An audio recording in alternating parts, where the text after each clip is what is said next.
નમસ્તે વિદ્યાર્થી મિત્રો, આજે આપણે પોલિટિક્સના ભાગમાં પ્રકરણ 8 વિશે અભ્યાસ કરીશું. પ્રકરણનું ટાઇટલ છે ભારતના રાજ્ય બંધારણનું ઘડતર અને તેના લક્ષણો. ટાઇટલ ઉપરથી આપણે સમજી શકીએ કે પાઠમાં કયા કયા મુદ્દાઓ હશે. તો અહીંયા ભારતના બંધારણ વિશે વિગતવાર માહિતી આપી છે અને એ લક્ષણો જે છે, ભારતના બંધારણના જે લક્ષણો છે તેને અહીં સમજવાના છે. તો સૌથી પહેલાં આપણે સમજીએ કે બંધારણ એટલે શું, એટલે કે સંવિધાન એટલે શું. તો અહીં આપણને એક વ્યાખ્યા આપેલી છે કે કોઈ પણ દેશનું શાસન ચલાવવા માટે ઘડવામાં આવેલા નિયમોના વ્યવસ્થિત સંગ્રહને દેશનું બંધારણ કહેવામાં આવે છે. વ્યાખ્યા નાનકડી છે પણ અર્થ સરે છે એમાંથી. એટલે કે કોઈ પણ દેશનું શાસન જો ચલાવવું હોય તો એના માટે ચોક્કસ નિયમોનું ઘડતર કરવામાં આવે છે અને આ નિયમોને સુવ્યવસ્થિત રીતે સંગ્રહિત કરવામાં આવે છે, તો તેને બંધારણ કહેવામાં આવે છે. પરંતુ આપણે આ અર્થને થોડો વિસ્તારથી સમજીએ કે ભાઈ બંધારણ એટલે શું. તો ભાઈ બંધારણ એટલે કે જે તે દેશ પોતાના ઇતિહાસ, પોતાની પરંપરાઓ, પોતાની સંસ્કૃતિ તેમજ પ્રજાજીવન ઉપર મતલબ કે પ્રજાજીવન જેવી દરેક બાબતોને ધ્યાનમાં રાખીને નાગરિકોએ કે પછી સરકારે કેવી રીતે કામ કરવું, તેના માટેના કાયદા, નીતિ નિયમોનું પુસ્તક, સરકાર, સંસદ, વિધાનસભા, સરકારી ઓફિસો, શાળા, કોલેજ, અદાલતો, પોલીસ, લશ્કર, આ બધાએ કેવી રીતે કામગીરી કરવાની અને કેવી રીતે નીતિ નિયમોનું પાલન કરવાનું વગેરે તમામ સ્પષ્ટતા બંધારણમાં કરવામાં આવેલી હોય છે. અને દેશમાં કોઈ પણ મુશ્કેલી ઊભી થાય, કોઈ પણ સમસ્યા થાય, અદાલતમાં કેસ થાય તો એ બધી બાબતો અંગે બંધારણમાં શું કહેવામાં આવ્યું છે તેના આધારે છેલ્લો નિર્ણય કરવામાં આવે અને દરેકે તેનું પાલન કરવું પડે. અને દુનિયાના દરેક નાના મોટા દેશનું આ રીતે બંધારણ તૈયાર કરવામાં આવેલું હોય છે. તો આ બાબતને ધ્યાનમાં લઈને આપણે જોઈએ તો આ વ્યાખ્યા સમજીએ કે આપણા દેશનું શાસન ચલાવવા માટે, એટલે કે આપણા દેશમાં જે કંઈ બી મતલબ કારોબારી છે કે જે સરકારના અંગો છે, ધારાસભા, લોકસભાની વાત કરીએ કે કારોબારી છે, તો આ જે ન્યાયતંત્ર છે, આ જે 3 અંગો છે, કે પછી આપણા નાગરિકની વાત કરીએ કે આપણા નાગરિકો એટલે કે ભારતના નાગરિકની શું ફરજો છે, એમના અધિકારો શું છે, ક્યાંય કાયદાનો ભંગ થાય છે તો એ કાયદાનો ભંગ થાય તો તેના માટે સજાની જોગવાઈ, ત્યારબાદ નીતિ નિયમોના પાલનની વાત હોય, તો આ બધી જ બાબતોને લગતા જે નિયમો છે એનો વ્યવસ્થિત સંગ્રહ એટલે કે બંધારણ. એટલે કે કોઈ પણ દેશનું શાસન ચલાવવું હોય તો તેના માટે જે નિયમો ઘડવામાં આવે છે એનો સુવ્યવસ્થિત રીતે સંગ્રહ કરવામાં આવે છે તેને બંધારણ કહેવામાં આવે છે. હવે કે ભાઈ બંધારણના માટે જે નિયમોનું ઘડતર કરવામાં આવે છે, તો આ જે નિયમો છે એટલે કે આ જે બંધારણ છે એ લેખિત અથવા અલિખિત પણ હોઈ શકે છે. એ લિખિત અથવા અલિખિત પણ હોઈ શકે છે. હવે તેમાં દેશનો મૂળભૂત કાયદો સમાયેલો છે, કે બંધારણમાં દેશનો મૂળભૂત કાયદો સમાયેલો છે, એટલે બંધારણનું મહત્ત્વ અહીં વધી જાય છે. આપણે અહીંયા એક ટોપિક છે તેનું મહત્ત્વ, એટલે કે બંધારણના મહત્ત્વ વિશે સમજીએ. તો બંધારણ એ દેશનો પાયાનો મહત્ત્વનો દસ્તાવેજ છે. બંધારણ એ દેશના પાયાનો મહત્વનો દસ્તાવેજ છે. તો કે ભાઈ બંધારણ એ સર્વોચ્ચ તેમજ ઉચ્ચ અધિકૃત ગ્રંથ પણ છે, કે સર્વોચ્ચ છે. દેશના જે કંઈ બી નિયમો છે, દેશનું શાસન સુવ્યવસ્થિત રીતે ચાલે એટલે જે નિયમો ઘડવામાં આવેલા છે એને ધ્યાનમાં લઈએ તો તે સર્વોચ્ચ તેમજ ઉચ્ચ અધિકૃત ગ્રંથ ગણાય છે. બંધારણની જોગવાઈઓના આધારે દેશના કાયદાઓ ઘડવામાં આવે છે. દેશના કાયદાઓ બંધારણને સુસંગત અને બંધારણીય જોગવાઈઓને આધીન જ હોવા જોઈએ. એટલે કે દેશમાં જે કંઈ બી કાયદાઓ ઘડાય છે એ કાયદાઓ બંધારણને આધીન હોવા જોઈએ. બંધારણમાં જે કોઈ બી જોગવાઈઓ કરવામાં આવેલી છે એ જોગવાઈઓને આધારિત એ કાયદાઓ હોવા જોઈએ.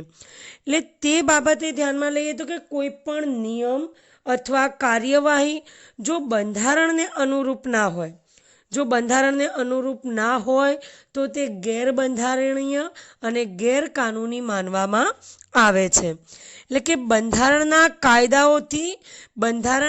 કાયદાઓથી સર્વોપરી છે, કારણ કે કાયદાઓનું ઘડતર બંધારણને અનુસાર થાય છે.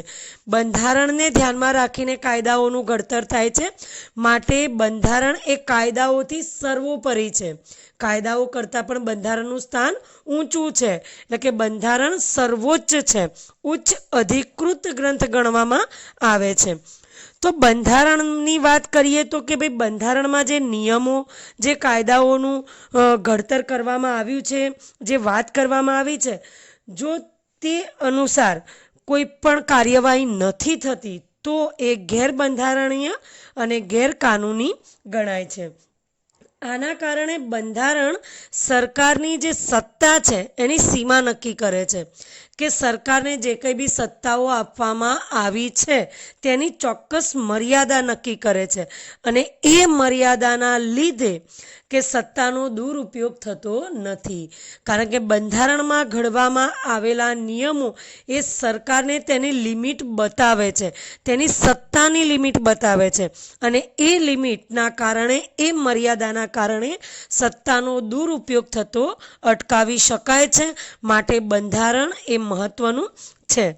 હવે વાત કરીએ કે આપણે જે બંધારણ છે એ આપણે જોયું કે ભાઈ એક મહત્વનો દસ્તાવેજ છે, એક પાયાનો દસ્તાવેજ છે, કે સર્વોચ્ચ તેમજ ઉચ્ચ અધિકૃત ગ્રંથ માનવામાં આવે છે, કે મૂળભૂત કાયદો તેમાં સમાયેલો છે. પરંતુ આપણે બંધારણની વાત કરીએ તો બંધારણ આપણે જુઓ કે મહત્વમાં આપેલું છે કે એ જીવંત અને મૂળભૂત દસ્તાવેજ પણ છે. એ કઈ રીતે? તો બંધારણમાં સમયાંતરે બદલાતી જતી લોકોની જરૂરિયાતો, અપેક્ષાઓ, આકાંક્ષાઓ, ઈચ્છાઓ અને લોકોની ઉચ્ચ ભાવનાઓનો પડઘો હોય છે. એટલે કે બંધારણ એ જડ નથી, બંધારણ એ જડ નહીં પણ જીવંત દસ્તાવેજ છે. તો ભાઈ જીવંત દસ્તાવેજ છે એનો મતલબ શું? તો કે ભાઈ બંધારણને અદ્યતન રાખવા માટે તેમાં સમયાંતરે સુધારા કરવામાં આવે છે. કોઈ પણ વસ્તુમાં બદલાવ આવે તો આપણે તેને જડ નથી કહેતા. જડ આપણે ક્યારે કહીએ કે એમાં કોઈ પણ બદલાવ થઈ શકતો નથી, તો એ વસ્તુ જડ ગણાય છે. પણ આપણું બંધારણ એ જડ નહીં પણ જીવંત છે. કેમ કે બંધારણને અદ્યતન રાખવા માટે સમય અનુસાર લોકોની જરૂરિયાતો, લોકોની અપેક્ષાઓ અને એમની આકાંક્ષાઓ અને ઈચ્છાઓને ધ્યાનમાં લઈને, એટલે લોકોની ઉચ્ચ ભાવનાઓનો પડઘો એમાં જોવા મળે છે. અને આ બધી બાબતોને ધ્યાનમાં લઈને સમય અનુસાર એમાં સુધારા કરવામાં આવે છે. આપણે વાત કરીએ કે ભાઈ સુધારાઓની વાત કરીએ તો એક એક્ઝામ્પલ આપણે એ પણ લઈએ કે ભાઈ ભારતનું બંધારણ, તો એની જે કલમ 370 મુજબ જમ્મુ કાશ્મીરમાં આપણું બંધારણ લાગુ પડતું નહોતું, પરંતુ અત્યારે 2020માં એ સુધારો થયો. તો હવે સમગ્ર ભારતમાં આ બંધારણમાં ઘડવામાં આવેલા જે કાયદાઓ છે એ સમગ્ર ભારતમાં લાગુ પડે છે. તો જેમ જેમ સમયની માંગ વધે છે, લોકોની જરૂરિયાતો, લોકોની ઈચ્છાઓ, એમની આકાંક્ષાઓ, તો લોકોની જે ભાવનાઓ છે એને ધ્યાનમાં લઈને તેમાં સુધારો કરવામાં આવે છે. માટે આપણું બંધારણ એ જડ નથી પણ જીવંત ગણવામાં આવે છે. એટલે અહીંયા કહેવામાં આવ્યું છે કે આપણા બંધારણને જીવંત અને મૂળભૂત દસ્તાવેજ પણ કહેવામાં આવે છે. તો અહીં આપણે સમજ્યા કે ભાઈ બંધારણ શું છે, બંધારણ કોને કહેવામાં આવે અને બંધારણનું મહત્વ શું છે. તો તો બંધારણનો જે મહત્ત્વની વાત કરીએ તો એમાં પણ કે ભાઈ લોકોની બદલાતી જતી જરૂરિયાતો, એમની આકાંક્ષાઓ અને સમયની માંગ અને સમાજમાં થતા પરિવર્તનને કારણે તેમાં બદલાવ જરૂરી છે અને જે આપણા બંધારણમાં એ બદલાવ પણ આપણે કરી શકીએ છીએ. માટે આપણું બંધારણ એ મૂળભૂત અને જીવંત દસ્તાવેજ છે. પ્રશ્ન ઘણા આવા પૂછાઈ શકે છે, તો આપણે આ બાબતોને ધ્યાનમાં લઈએ કે બંધારણ એ દેશના પાયાનો મહત્ત્વનો દસ્તાવેજ છે અને તે જીવંત અને મૂળભૂત દસ્તાવેજ પણ છે. ઘણીવાર ખાલી જગ્યાઓમાં અને એક વાક્યના જવાબમાં પણ આવા પ્રશ્નો પૂછાય છે.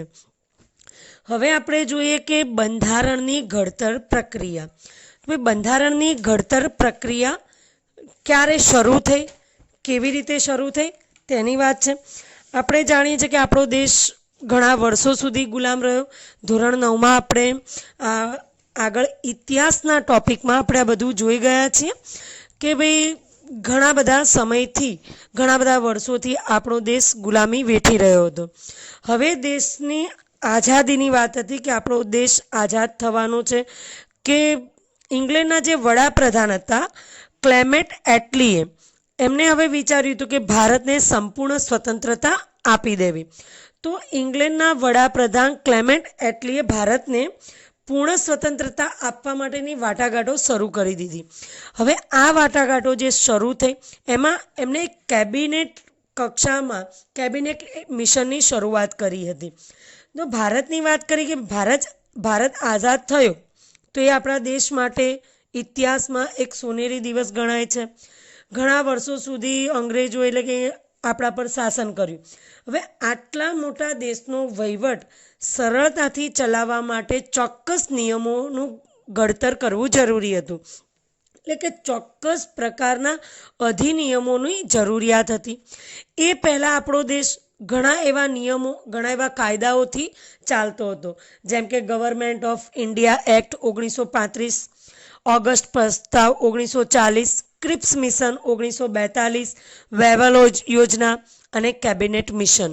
તો આ બધી જે અધિનિયમ હતા, આ બધા એક્ટ હતા, તેના દ્વારા ભારતના કાયદાઓ ઘડાયા હતા અને એ પ્રમાણે ભારતનું શાસન ચાલતું હતું.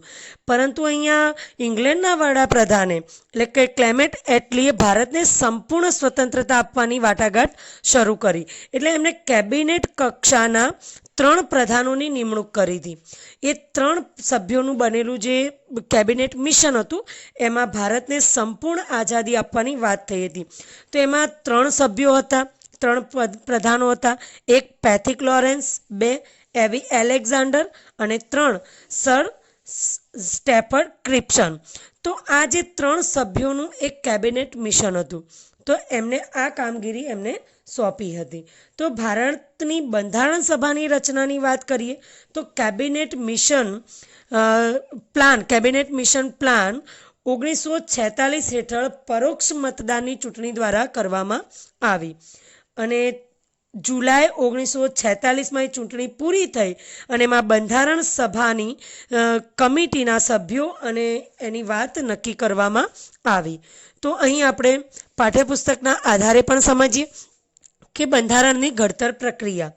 તો આઝાદી પહેલાં બ્રિટિશ સરકાર દ્વારા 25મી માર્ચ 1946ના રોજ 3 સભ્યોના કેબિનેટ મિશને ભારતની આઝાદીનો ઉકેલ શોધવાનું કાર્ય સોંપવામાં આવ્યું હતું. જેમ આપણે આગળ વાત કરી તેમ કે એમના વડાપ્રધાને ઇંગ્લેન્ડના વડાપ્રધાન ક્લેમેન્ટ એટલીએ આ કામ સોંપ્યું હતું, વાટાઘાટો શરૂ કરી હતી અને એ 3 પ્રધાનો જે 3 સભ્યો હતા, જે પેથિક લોરેન્સ, એવી એલેક્ઝાન્ડર અને સર સ્ટેફન ક્રિપ્સન, આ 3 સભ્યોના બનેલા એક કેબિનેટ મિશનને ભારતની આઝાદીનો ઉકેલ શોધવાનું કાર્ય સોંપ્યું હતું. હવે એમને આ કાર્ય સોંપવામાં આવ્યું એટલે કે તેમને આ ભારતના બંધારણના ઘડતર અંગેનું એક માળખું ઘડવા માટે એક બંધારણ સભાની રચના કરી. એ બંધારણ સભાની રચનામાં ચોક્કસ સભ્યોની નિમણૂક કરવામાં આવી. એક ચોક્કસ સભ્યો હતા કે આ જે સભ્યો છે એ આ પ્રકારનું કાર્ય કરશે અને એ માટે વિવિધ દેશના બંધારણનો પણ અભ્યાસ કરવામાં આવ્યો. અલગ અલગ દેશના બંધારણને પણ જોવામાં આવ્યા. તો એની વાત કરીએ કે બંધારણ સભામાં કુલ 385 સભ્યો હતા, જેમાં જુદી જુદી કોમ, ધર્મ, જાતિ, લિંગ અને ભૌગોલિક પ્રદેશોની વ્યક્તિઓ, રાજકીય પક્ષોના પ્રતિનિધિઓ તેમજ વિવિધ ક્ષેત્રના તજજ્ઞ વ્યક્તિઓનો પણ સમાવેશ કરવામાં આવ્યો હતો. એટલે કે ભારતના જે બંધારણ સભાની વાત થઈ, એમાં બંધારણ ઘડવાની વાત થઈ, તો એમાં જે સભ્યો લેવામાં આવ્યા, જે કે આ બંધારણ સભાની જે પ્રથમ બેઠક હતી એ 9 ડિસેમ્બર 1946ના રોજ કરવામાં આવી હતી. એ પ્રથમ બેઠકમાં વિવિધ સભ્યોની નિમણૂક કરવામાં આવી. હવે આ સભ્યો કયા હતા? તો ભાઈ જુદી જુદી કોમના, જુદા જુદા ધર્મ, જુદી જુદી જાતિ અને લિંગ અને તેમજ ભૌગોલિક પ્રદેશોની વ્યક્તિ હતી, અલગ અલગ ભૌગોલિક પ્રદેશોની વ્યક્તિઓ હતી, તેમજ રાજકીય પક્ષોના પ્રતિનિધિઓ પણ તેમાં હતા અને વિવિધ ક્ષેત્રોના તજજ્ઞ વ્યક્તિઓનો પણ આમાં સમાવેશ થયો હતો. તદનુસાર મહત્વના સભ્યોની વાત કરીએ તો Jawaharlal Nehru, Sardar Vallabhbhai Patel, Maulana Abul Kalam Azad, Shyama Prasad Mukherjee, HP Modi, HV Kamath, Frank Anthony, Kanaiyalal Munshi, N Gopala Swami, Ayyangar Krishna Swami Ayyar, Baldev Singh તથા મહિલા પ્રતિનિધિઓની વાત કરીએ તો સરોજિની નાયડુ, વિજયાલક્ષ્મી પંડિત વગેરે વ્યક્તિઓનો સમાવેશ થયો હતો. તો આ જે વ્યક્તિઓ છે એમાં બંધારણ સભાના અધ્યક્ષ તરીકે ડૉક્ટર રાજેન્દ્ર પ્રસાદ હતા અને બંધારણના ખરડા સમિતિના અધ્યક્ષ તરીકે એટલે કે ડ્રાફ્ટિંગ કમિટીના ચેરમેન તરીકે ડૉક્ટર ભીમરાવ આંબેડકરની નિમણૂક કરવામાં આવી હતી.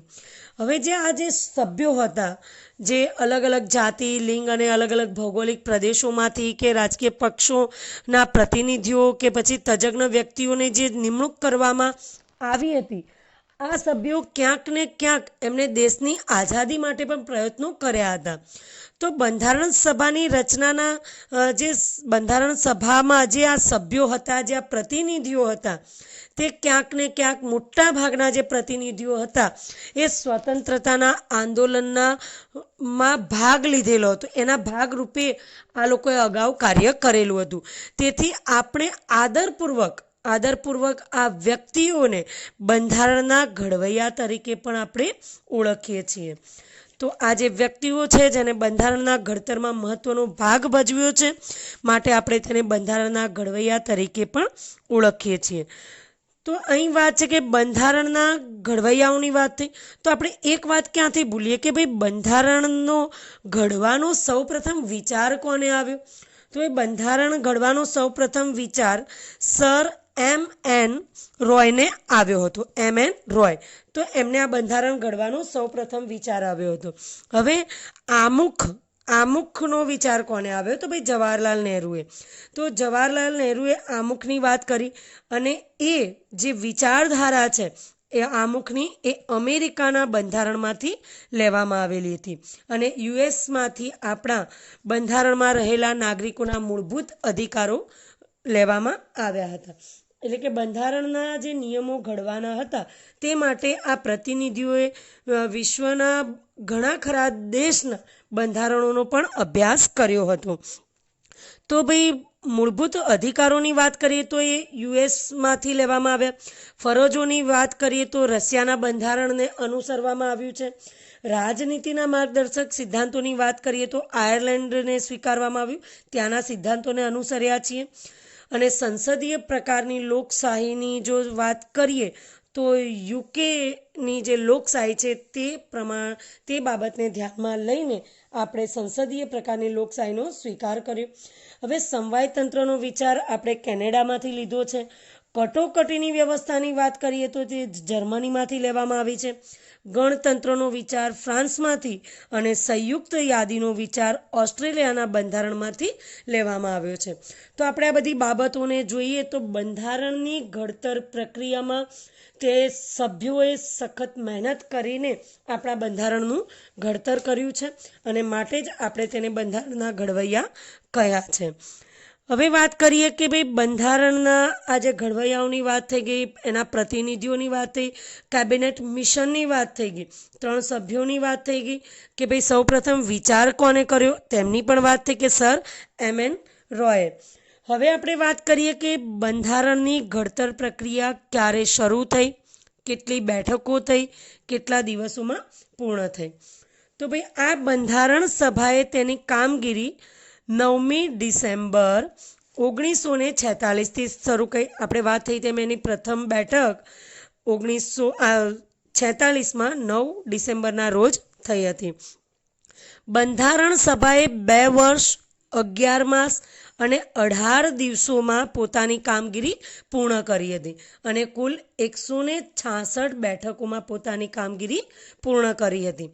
આ પ્રક્રિયામાં તેઓએ દેશના જુદા જુદા બંધારણના લક્ષણોનો અભ્યાસ કર્યો, જે આપણે વાત કરી તે જ પ્રમાણે, અને જુદા જુદા દેશોના બંધારણના મહત્ત્વના લક્ષણોનો અભ્યાસ કર્યો, વિગતપૂર્ણ ચર્ચા વિચારણા કરી અને બંધારણને આખરી સ્વરૂપ આપ્યું, જે આપણે વાત કરી તે પ્રમાણે કે ભાઈ ફરજો યુએસમાંથી લીધી, આમુખની વાત અમેરિકામાંથી, ફરજોની વાત કરીએ, અધિકારોની વાત કરીએ તો યુએસએ, ફરજોની વાત કરીએ તો રશિયાના બંધારણમાંથી, રાજનીતિના માર્ગદર્શક સિદ્ધાંતો તો આયર્લેન્ડની વાત થાય છે, સંસદીય પ્રકારની લોકશાહી યુકેમાંથી, સમવાયતંત્રનો વિચાર કેનેડામાંથી, કટોકટીની વ્યવસ્થા જર્મનીમાંથી, ગણતંત્રનો વિચાર ફ્રાન્સમાંથી અને સંયુક્ત યાદીનો વિચાર ઓસ્ટ્રેલિયાના બંધારણમાંથી લેવામાં આવ્યો. તો આ પ્રમાણે અલગ અલગ દેશના બંધારણના મહત્ત્વના લક્ષણોનો અભ્યાસ કર્યો, વિગતપૂર્ણ ચર્ચા વિચારણા કરી અને બંધારણને આખરી સ્વરૂપ આપવામાં આવ્યું.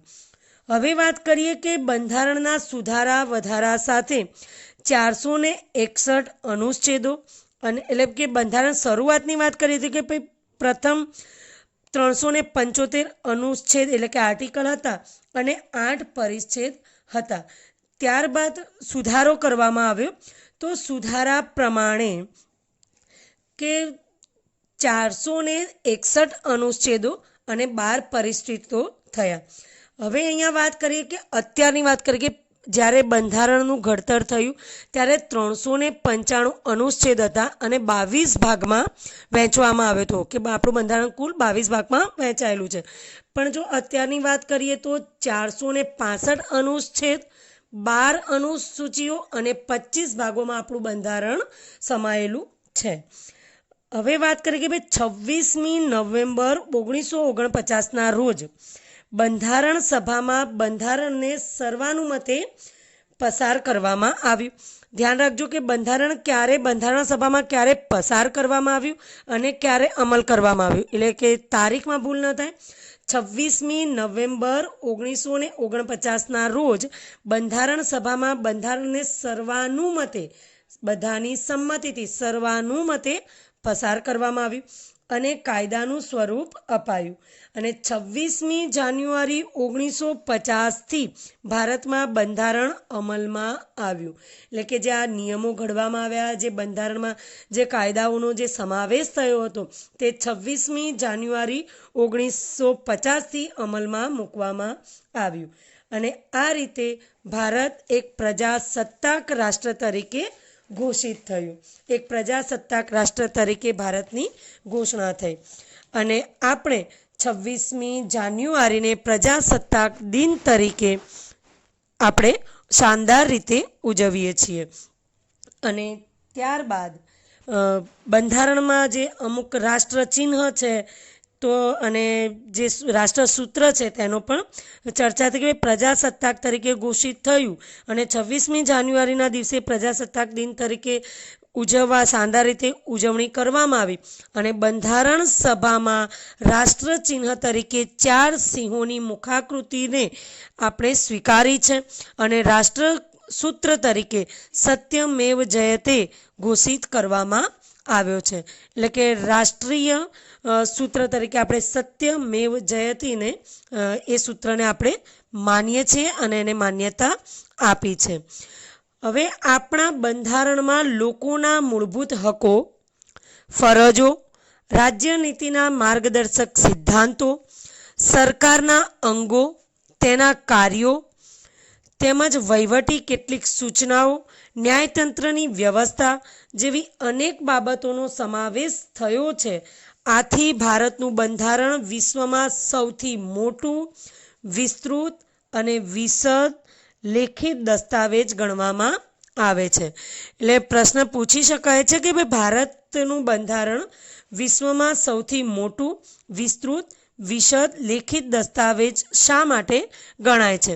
તો એમાં આપણે કહી શકીએ કે ભાઈ જે ભારતનું જે બંધારણ છે તેમાં બંધારણમાં મૂળભૂત હકોની વાત થઈ છે, એમાં નાગરિકની મૂળભૂત ફરજોની વાત છે, રાજ્યનીતિ માર્ગદર્શકના સિદ્ધાંતો પણ છે, સરકારના અંગો છે જે 3 મહત્વના અંગો છે તેની વાત થઈ છે. ત્યારબાદ સરકારના મહત્વના અંગો જે આપણે આગળના ચેપ્ટરમાં આવશે જ ભણવામાં, કે ધારાસભાની વાત છે, કારોબારી અને ન્યાયતંત્રની વાત છે અને તેમના કાર્યોની વાત છે.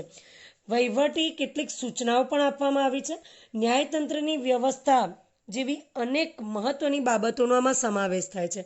માટે જ ભારતનું બંધારણ વિશ્વમાં સૌથી મોટું, વિસ્તૃત અને વિશદ લેખિત દસ્તાવેજ ગણાય છે.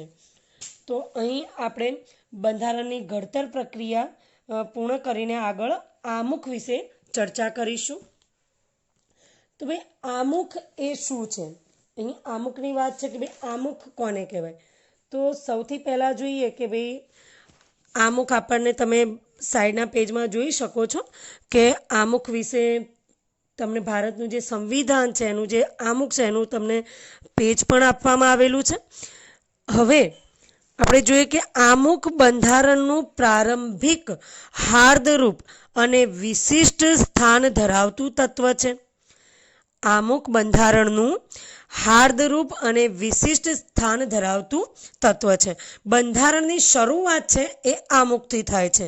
આમુખમાં દર્શાવેલા શબ્દ પરથી આમુખ બંધારણનો આત્મા છે એ આપણે સમજી શકીએ. તો ભાઈ આપણા બંધારણમાં જે વિસ્તૃત ચર્ચા કરવામાં આવેલી છે, જે વિસ્તારપૂર્ણ ચર્ચા કરવામાં આવેલી છે, એનો જે હાર્દ છે, જે ટૂંકમાં, એ શેમાં છે? આમુખમાં છે. એટલે કે કોઈ પણ દેશનું બંધારણ જો સમજવું હોય તો આમુખ એ તેની ચાવી ગણવામાં આવે છે. એને આપણે બહુ ઝડપથી બંધારણ એટલે કે બંધારણમાં ઘડવામાં જે નિયમો છે એના અંદર, એ નિયમોને વિસ્તારથી સમજવા હોય તો સૌથી પહેલાં એક આમુખ ઉપર નજર કરીએ તો આપણને ખ્યાલ આવી જાય કે આ દેશના બંધારણમાં કઈ કઈ બાબતોનો સમાવેશ કરવામાં આવેલો છે.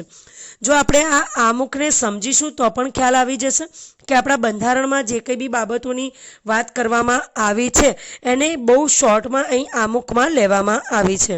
જોઈએ, સમજીએ કે પહેલો શબ્દ આપણને આપ્યો છે કે પહેલો જ શબ્દ છે અમે ભારતના લોકો. અહીં અમે ભારતના લોકો એ શબ્દનો માર્મિક અર્થ શું છે?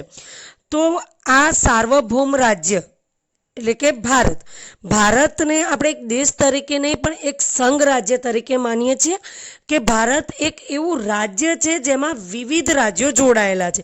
એક સંઘ રાજ્ય તરીકે આપણે ભારતને ઓળખીએ છીએ. તો અહીં અમે ભારતના લોકો એ માર્મિક અર્થ શું છે? તો ભાઈ આ સાર્વભૌમ રાજ્ય ભારતના લોકો દ્વારા સ્વીકારેલા બંધારણની સર્વોપરિતા દ્વારા લોકહિતાર્થે ચલાવવાનું રાજ્ય છે. એટલે કે અહીં અમે ભારતના લોકો એટલે કે ભારતના લોકોનું સર્વોપરીપણું અહીં જોવા મળે છે. અહીં સર્વોપરીપણું જોવા મળે છે. તો ચલો સમજીએ. અમે ભારતના લોકો ભારતને સાર્વભૌમ એટલે કે શું?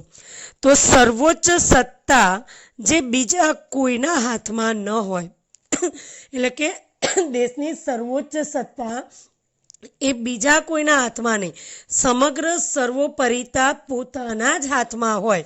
એટલે કે આ અર્થમાં સ્વતંત્ર ભારત એ સાર્વભૌમ રાજ્ય છે. એટલે કે ભારત પર માત્ર ને માત્ર ભારતની જ સર્વોપરિતા છે, એ અન્ય કોઈની સર્વોપરિતા સ્વીકારતું નથી. એનો મતલબ સાર્વભૌમ એ શબ્દ એના માટે વાપરવામાં આવ્યો છે.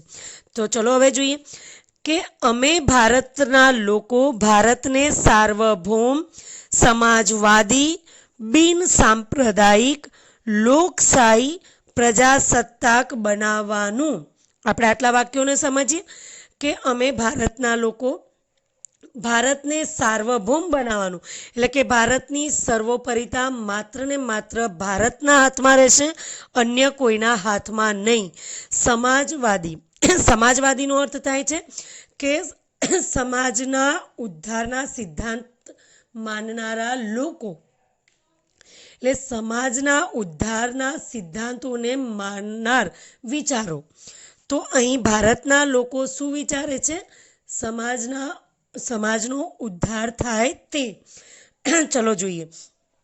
અમે ભારતના લોકો ભારતને સાર્વભૌમ, સમાજવાદી, બિન સાંપ્રદાયિક, લોકશાહી પ્રજાસત્તાક બનાવવાનું અને દેશના તમામ નાગરિકોને સામાજિક, આર્થિક, રાજકીય, ન્યાય, વિચાર, અભિવ્યક્તિ, માન્યતા, ધર્મ અને ઉપાસનાની સ્વતંત્રતા, તક અને દરજ્જાની સમાનતા નિર્ધારિત કરવાનો તેમજ તેઓમાં વ્યક્તિઓનું ગૌરવ તેમજ દેશ પ્રત્યેની એકતા અને અખંડિતતાની ખાતરી આપતી બંધુતા વિકસાવવાનો દૃઢતાપૂર્વક એટલે કે ગંભીરતાપૂર્વક સંકલ્પ કરીને તારીખ 29 નવેમ્બર, અહીંયા આપણને 26 નવેમ્બર આપેલી છે, 26 નવેમ્બર 1949 માગસર સુદ સાતમ વિક્રમ સંવત 2006 રોજ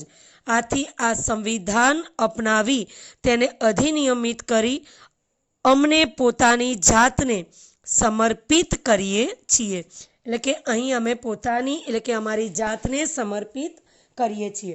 એટલે કે અમે ભારતના લોકો આપણે અહીં પોતાની જાતને દેશ માટે આ બંધારણ અપનાવીને સમર્પિત કરીએ છીએ. તો એ બાબત સમર્પિત કરવા માટે કઈ કઈ બાબતોને ધ્યાનમાં લેવાની છે? તો સાર્વભૌમ, સમાજવાદી એટલે કે સમાજના ઉદ્ધારના સિદ્ધાંતોના વિચારો ધરાવીશું. આ પોતાના દેશની સર્વોપરિતા એટલે કે ભારત દેશની સર્વોપરિતા માત્ર ને માત્ર ભારતના જ હાથમાં રહેશે, એટલે કે ભારત હંમેશા સ્વતંત્ર સાર્વભૌમ રાજ્ય રહેશે. તેમજ બિન સાંપ્રદાયિક રહેશે, એટલે કે અન્ય કોઈ એક ધર્મને મહત્વ આપવામાં નહીં આવે, દરેક ધર્મનો સ્વીકાર અહીં કરવામાં આવશે. લોકશાહી એટલે કે લોકોના હાથમાં, સર્વોપરી સત્તા લોકોના હાથમાં રહેશે અને પ્રજાસત્તાક તરીકે સંસ્થાપિત કરીશું. તેમજ સર્વ નાગરિકને સામાજિક, આર્થિક, રાજકીય ન્યાય મળશે. દરેક નાગરિકના વાણી, વિચારોને માન્યતા આપવામાં આવશે. દરેક ધર્મને તેમની ઉપાસનાને એટલે કે પૂજા માટે સ્વતંત્રતા આપવામાં આવશે. દરેકને સમાન દરજ્જો અને તક આપીને સમાનતાના ધોરણે દરેકને ન્યાય આપવામાં આવશે. તેમજ દરેક વ્યક્તિનું ગૌરવ જળવાઈ રહે અને રાષ્ટ્રની એકતા અને અખંડિતતા સુદૃઢ કરે એટલે કે જળવાઈ રહે એવી બંધુતા એટલે કે ભાઈચારાની ભાવના કેળવવાની સાથે ગંભીરતાપૂર્વક અમે સંકલ્પ કરીએ છીએ કે 26 નવેમ્બર 1949 રોજ માગસર સુદ સાતમ વિક્રમ સંવત 2006 રોજ અમે આ સંવિધાન અપનાવીએ છીએ અને આ સંવિધાનને અધિનિયમિત કરીને અમે પોતાની જાતને આ દેશને અર્પિત કરીએ છીએ. તો આપણે જોઈએ કે આપણા જે આમુખમાં જે આ વાત કરવામાં આવેલી છે, આ સમગ્ર વાતને લગતા નિયમો, આ સમગ્ર શબ્દોને લગતા નિયમો, આ વિચારધારાને લગતા નિયમો, કાયદાઓ વિસ્તૃતથી આપણા બંધારણમાં સમાવવામાં આવ્યા છે. માટે જ કહી શકાય કે આમુખ એ બંધારણનું હાર્દ છે, બંધારણનું દર્પણ છે. હવે જોઈએ કે 1976માં બંધારણીય સુધારાથી આમુખમાં સાર્વભૌમ શબ્દ પછી સમાજવાદી અને બિન સાંપ્રદાયિક શબ્દો ઉમેરવામાં આવ્યા. તો ભાઈ કે આમુખમાં જે આપણે અગાઉ જ જોયું છે કે આપણું બંધારણ એ જડ નથી, જીવંત છે, એમાં પરિવર્તન શક્ય છે. અને એ પરિવર્તનના અનુસંધાને આપણે જોઈએ તો અહીં 1976માં 42માં બંધારણીય સુધારા પ્રમાણે અહીં સુધારો કરવામાં આવેલો છે. તો સાર્વભૌમ શબ્દની સાથે સાથે અહીં સમાજવાદી અને બિન સાંપ્રદાયિક શબ્દ પણ ઉમેરવામાં આવ્યા છે. એટલે કે 1976માં એ વખતે તત્કાલિક વડાપ્રધાન જે શ્રીમતી ઇન્દિરા ગાંધીએ આ 42માં બંધારણીય સુધારા દ્વારા આ શબ્દોને તેમાં ઉમેર્યા હતા. તો સમાજવાદી બિન સાંપ્રદાયિક શબ્દો ઉમેરવામાં આવ્યા. તે ઉપરાંત પણ રાષ્ટ્રીય એકતા અને રાષ્ટ્રની અખંડિતતાનો પણ સમાવેશ અહીં કરવામાં આવ્યો છે. હવે આમુખ બંધારણના જે મૂળભૂત હેતુઓ છે, ધ્યેય છે, આદર્શો છે તેમજ જે સિદ્ધાંતો છે એને વાચા આપે છે. એટલે કે આમુખમાં બંધારણના જે મૂળભૂત હેતુઓ, ધ્યેય, જે આદર્શોની વાત કરવામાં આવી છે એ વાત આપણે આમુખ ઉપરથી સ્પષ્ટ રીતે સમજી શકીએ છીએ. આમુખ બંધારણના ઉદ્દેશો થકી ભારતમાં કલ્યાણ રાજ સ્થાપનાની ઉચ્ચ ભાવના અને આદર્શોને સિદ્ધ કરવા ઈચ્છે છે એવું સ્પષ્ટ થાય છે. એટલે કે આમુખ ઉપરથી આપણે બંધારણના ઉદ્દેશો સમજી શક્યા. આમુખમાં બહુ શોર્ટમાં આપ્યું છે, પણ આપણા બંધારણનો ઉદ્દેશ શું છે, આપણા બંધારણના હેતુ શું છે, એ કયા સિદ્ધાંતોને અપનાવે છે, આપણા બંધારણમાં કયા આદર્શોને સમાવવામાં આવ્યા છે, એ બાબતો ઉપરથી આપણે જાણી શકીએ છીએ કે ભારતમાં કલ્યાણ રાજ સ્થાપવાની વાતને સ્વીકારવામાં આવી છે. કલ્યાણ રાજ એટલે કે ભારતમાં વસતી દરેક પ્રજાને, ભારતમાં રહેતી દરેક પ્રજા, ભારતના દરેક વ્યક્તિનું કલ્યાણ થાય, સર્વનું ભલું થાય તેવી ભાવના, તેવા આદર્શોને આપણું આમુખ સિદ્ધ કરે છે. આમ આમુખ દ્વારા બંધારણના ઘડવૈયાના માનસનો પણ પરિચય થાય છે. હવે વિચારો કે આમુખ દ્વારા, આમુખમાં જે ધ્યેયોની વાત થઈ છે, બંધારણમાં જે ધ્યેયની વાત થઈ છે, જે આદર્શોની વાત થઈ છે, જે સિદ્ધાંતો છે, જે હેતુઓ છે, એ હેતુઓથી સ્પષ્ટપણે જોઈ શકીએ છીએ કે ભારત દેશને કલ્યાણ રાજ્ય બનાવવાનો હેતુ એ આપણા બંધારણનો છે. કલ્યાણ રાજ જેમાં સર્વનું કલ્યાણ થાય. જો આપણા બંધારણમાં કલ્યાણ રાજની ઉચ્ચ ભાવના સ્થાપિત કરવામાં આવી છે તો તેના ઉપરથી આપણે બંધારણના જે ઘડવૈયાઓ છે તેમના માનસનો આપણે પરિચય લઈ શકીએ છીએ કે તેમના વિચારો કેવા હતા, કે તેમના આવા ઉચ્ચ વિચારોથી આવા ઉચ્ચ સિદ્ધાંતો ધરાવતું બંધારણ આપણે પ્રાપ્ત કરી શક્યા છીએ. તો બંધારણના જે ઘડવૈયાઓ છે એમના ઉચ્ચ વિચારો, એમના ઉચ્ચ માનસનો પરિચય પણ આપણને આ આમુખ દ્વારા થાય છે. તો હવે અહીંયા જોઈએ કે આમુખનું મહત્વ. તો આમુખનું મહત્વ જોઈએ તો આપણે આગળના જે આમુખના જે સિદ્ધાંતો ને જે શબ્દોને આપણે સમજ્યા છીએ એ શબ્દો પરથી જ આપણે તેનું મહત્વ સમજી શકીએ છીએ કે આમુખને બંધારણનો આત્મા કહેવામાં આવ્યો છે. બંધારણનો આત્મા, જેમ આપણા આખા શરીરમાં એક જીવનું જે સ્થાન છે એમ સમગ્ર બંધારણમાં આમુખનું એ સ્થાન છે. તો કે ભાઈ આત્મા આપણા શરીરમાંથી નીકળી જાય છે તો કશું કામનું નથી. તો આપણા બંધારણના જે કંઈ બી નિયમો છે, જે હેતુઓ છે, જે ધ્યેયો છે, જે આદર્શો છે, જે સિદ્ધાંતો છે, એ સમગ્રની ચર્ચા ટૂંકમાં આમુખમાં કરવામાં આવી છે. એટલે જ આમુખને બંધારણનો આત્મા કહ્યો છે. કોઈ પણ કાયદાના ઘડતરમાં તેને પૂરી રીતે સમજવામાં કે અર્થઘટનમાં માર્ગદર્શન મળે છે. એટલે કે કોઈ પણ કાયદાઓનું ઘડતર કરવું હોય, તેને સમજવું હોય, તેનું અર્થઘટન કરવું હોય કે આ કાયદો જે છે એ કાયદો અર્થપૂર્ણ, એનું અર્થઘટન એટલે કે એને સમજીને જો કાયદો લાગુ પાડવામાં આવશે તો તેના કેટલા ફાયદા થશે, નુકસાન થશે, તેનું અર્થઘટન કરવા માટે જે માર્ગદર્શન છે તે પણ આપણને મળે છે. કાયદાના હેતુ અને તેનો આદર્શ, કાયદો ઘડવા પાછળ સંસદની નીતિ શું છે, એટલે કે કાયદા ઘડવા પાછળનો હેતુ શું છે, કાયદાનો આદર્શ કયો છે, કે કાયદા ઘડવાથી દેશના નાગરિકોને, પ્રજાને શું ફાયદો થશે અને કઈ બાબતે નુકસાન પણ થઈ શકે છે.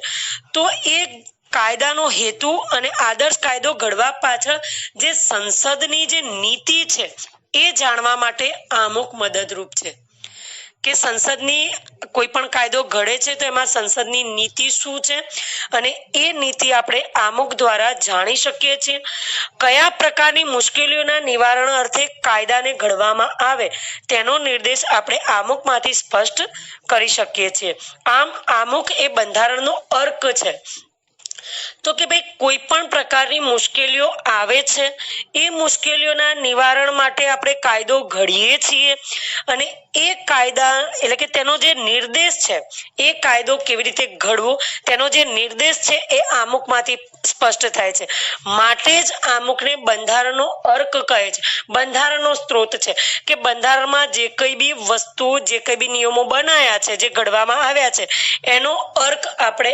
આમુખમાં જોઈ શકીએ છીએ એટલે બંધારણનો જે સ્ત્રોત છે એ આમુખમાં આપણે જોઈ શકીએ છીએ હવે કાયદાની કોઈ કલમમાં કે વિગતોમાં કાયદાની કોઈ કલમમાં કે વિગતોમાં અસ્પષ્ટતા વિસંવાદિતા ઊભી થાય કાયદાનો હેતુ સ્પષ્ટ ન થતો હોય ત્યારે આમુખ કાયદાની કલમને સમજવા માટે તેનું અર્થઘટન કરવા માટે મદદરૂપ બને છે આમ આમુખ બંધારણની જોગવાઈઓને સમજવા હોકાય યંત્રની ગરજ સારે છે એટલે કે કાયદાઓની કોઈ કલમ છે કોઈ વિગતો છે તો તેમાં અસ્પષ્ટતા છે વિસંવાદિતા છે ક્યાંક મનમેળ નથી થતો ક્યાંક સ્પષ્ટ નથી દેખાતું તો તે કાયદાઓનો જે હેતુ છે એને સ્પષ્ટ કરવા માટે તમે તે આમુખને ત્યારે આપણે આમુખમાં જે વાત થયેલી છે કાયદાની કલમને સમજવા માટે આમુખનું અર્થઘટન કરવું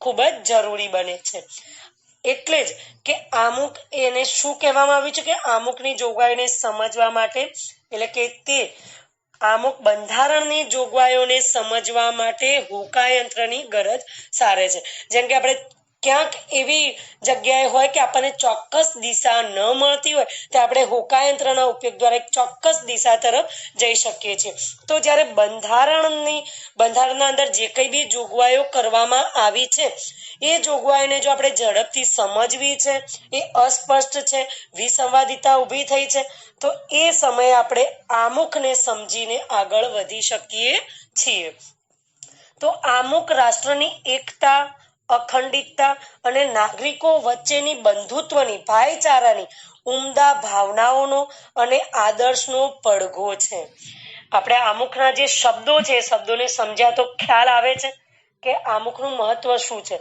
તો આમુખને સમજતા આપણે એટલું ચોક્કસપણે કહી શકીએ કે આપણા દેશને કે રાષ્ટ્રીય એકતા અખંડિતતા એટલે કે જે એકતા છે ક્યારેય ન તૂટે એ અખંડિતતા અને નાગરિકો વચ્ચેની જે ભાઈચારાની જે બંધુત્વની જે ઉમદા ભાવના છે અને જે આદર્શો છે એનો પડઘો એટલે કે પ્રતિધ્વનિ એ આમુખમાં જોવા મળે છે એટલે એનું સમર્થન આમુખ કરે છે એટલે આમુખને ઉચ્ચ આદર્શો અને ધ્યેયોનું આમુખને ઉચ્ચ આદર્શો તથા ધ્યેયોનું પીઠબળ છે એટલે આમુખને ઉચ્ચ આદર્શો અને ધ્યેયોનું પીઠબળ છે એટલે કે ટેકો રહે છે એક ટેકો છે સાનો કે આપણે જે ઉચ્ચ આદર્શો અપનાવ્યા છે જે ઉચ્ચ ધ્યેયો આપણે અપનાવ્યા છે એ આમુખનું પીઠબળ છે તો અહીં આપણે આમુખનું મહત્વ સમજ્યા અને આમુખના જે એટલે કે ભારતના જે સંવિધાનનું જે પ્રથમ પેજ છે એમાં જે આમુખની ચર્ચા કરી છે એમાં આપણે વિવિધ શબ્દોની પણ